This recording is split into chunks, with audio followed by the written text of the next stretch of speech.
So I'm going to just go ahead and remove the whole throttle body.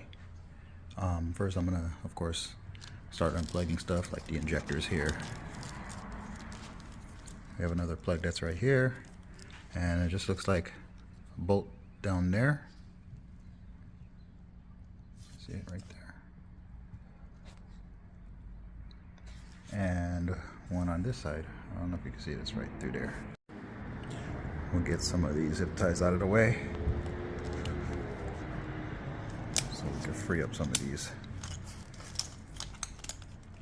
Yeah. You have one more that's plugged in right there, another sensor. And then the whole harness is right there. So it's a little tricky. You can't really get it with an extension that right there. So you have to actually put a Allen key in there, and I broke it loose from the bottom. So we'll see how we get this side off. So it's kind of hard to access that right there. So I'm actually trying to take the boots off instead. So I'm just unplugging all kinds of stuff in order to get to it.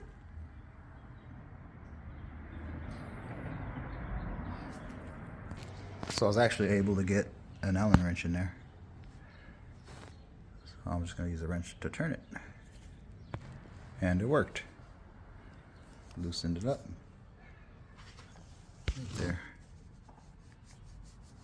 Yep. So I guess it's mandatory that you take the boots off, because I see another bolt right there in the middle that you cannot access because of the housing there.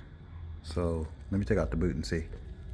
So I use this long Allen key to access the boot that was in the back there, and it actually worked. So what I did was I kind of just wiggled it off and the whole thing came off, and that's the bolt right there that I'm trying to access that I could not access to actually take off the rest of the boot that acts as a gasket, I believe, for the throttle body.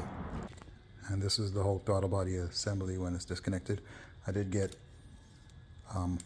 the whole assembly with the TPS and fuel injector system coming in the mail, so I don't have to disassemble anything. I could just take off the throttle cables and reinstall the new one. But of course I'm gonna take off the boot to see how the gasket's doing, because when I did spray along the edge here, it seemed like there was a leak, so I want to replace. So this one's gonna slide out like that. It's just gonna come up and around after I loosen up the top of the throttle there. It's gonna loosen up and then come off just like that. And then the bottom one looks like so. Same thing, we're going to loosen it up and we're going to take it off. And here it is, it's all off and ready for the new one to be installed. Okay, so this is the rubber boot. Acts like a gasket, and this is the thing that I was trying to take off in order to get the whole throttle body off. So I noticed that it's pretty flat.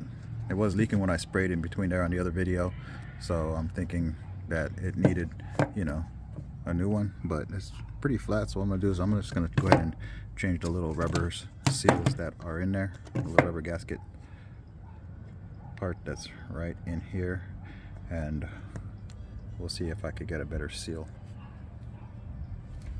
All right, so I'll put the other throttle body on in another video. Stay tuned for that, and we'll see if the R3 runs without the high idle. Thanks for watching.